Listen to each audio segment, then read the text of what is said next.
In this lecture, I want to talk about scenarios. There are certain times when you want to run a model with a certain set of parameters, and you could in fact go through and set everything up, though you have to have it all written down and remember to actually set all the right ones, so that you might have to set a number of the sliders and go up and do the settings the way that you want them. The alternative is to use something called buttons.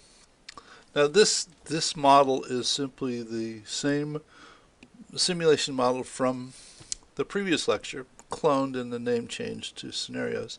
Oh, and before I cloned it, I figured out what was wrong with it previously, why the graph didn't close the way that it was supposed to. And the reason was that I had put the close window command here at the beginning of the run action in the simulate bathtub, and I should have put it here so that it closed the previous simulation window before I made the bathtub model visible. So I fixed that. If you access the model from the previous lecture, the story unfolds correctly. So this is the same model, just cloned and the name changed to protect the guilty, I guess. So button is another one of the primitives that you can create. And the interesting thing, well, interesting, sometimes it's really annoying. If you click on a button, it actually executes the button, so that, you know, until you get used to it, you'll end up clicking on a button because you want to select it and it won't select. You have to hold the shift key to actually select the button, and then it's selected. And we're going to call this one run savings. A button is just that. It's like a push button, and in it you can embed a whole sequence of API commands or anything that you can do in JavaScript. So here in this button, I want to put the same code that we used in the storytelling, in that I want to set the start time length, the units, the step time, and make sure those two values are set correctly. And then the other command that I want to add, which is equivalent to the run simulation command in the storytelling, is run model. And all statements all end with semicolons. You're essentially writing JavaScript. So I'll go ahead and apply this, and now when I run this, it runs the model, runs the simulation, because that's what it's designed to do, is to execute that sequence of commands, and the last command is run model. So if you set up this sequence of commands, and I call them scenarios because it's what it seems like. It's a definition. I might have one model that I would want 3 or 4 different sets of settings for, and to change all the settings and run it, and change all the settings and run it would just be terribly annoying, and probably annoying to the people that I was presenting it to also. So I would go ahead and code them on buttons, so that all I had to do was click the button and it would run that particular scenario. Now to go ahead and do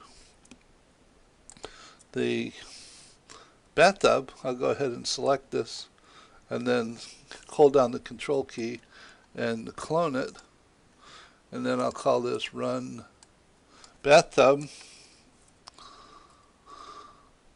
and I'll go ahead and add another set of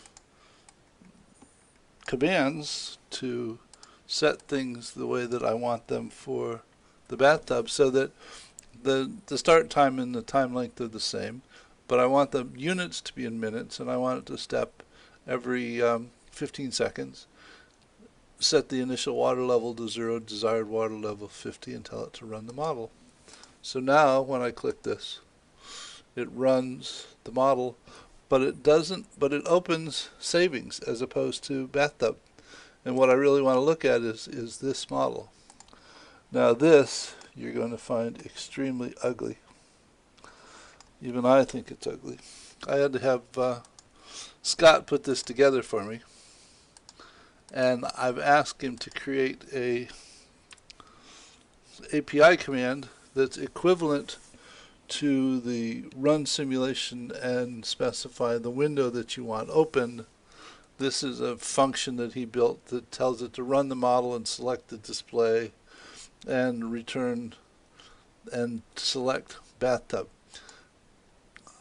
I would just advise you to copy this function and save it someplace if you decide that you want to use it, because who could remember it? So now when I run bathtub, it will actually display the correct model, or the correct graph off of here.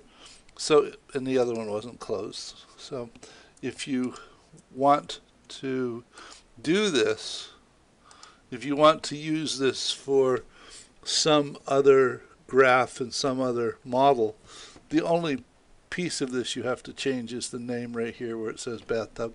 So if there were 4 or 5 different graphs that were part of the simulation results, maybe you have savings in bathtub and 2 or 3 other ones, you could specify whichever one you wanted displayed just by changing that one parameter in that command.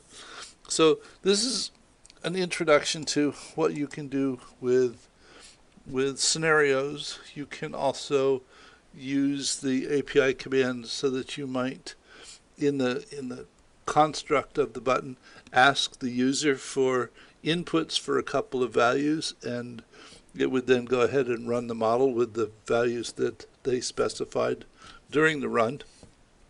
It's sort of unlimited as to the extent of what you can do with buttons and scripts.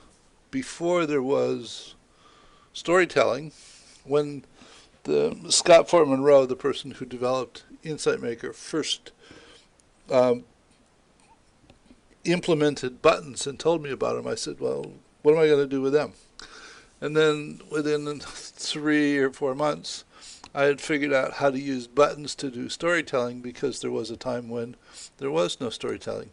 And this is the way we used to do storytelling, so that you would click a button to tell it to do setup, and then you would repeatedly click another button to do the display.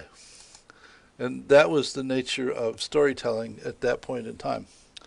In terms of what it was that had to happen in the background to make this work, here's the JavaScript setup that had all of this had to be defined as the pieces of the model, and then to actually get it to display piece by piece, here's the JavaScript code that caused it to be displayed. And in terms of all of the variables that are defined here, all of these numbers that are coded, you had to go ahead and select a portion of the model that you wanted to change, and then you show ID, and it would create this set of data that you needed to stick in the setup. We actually used to go through all of this just to get a model to unfold like this. So I was absolutely delighted when storytelling showed up, because this was a nightmare.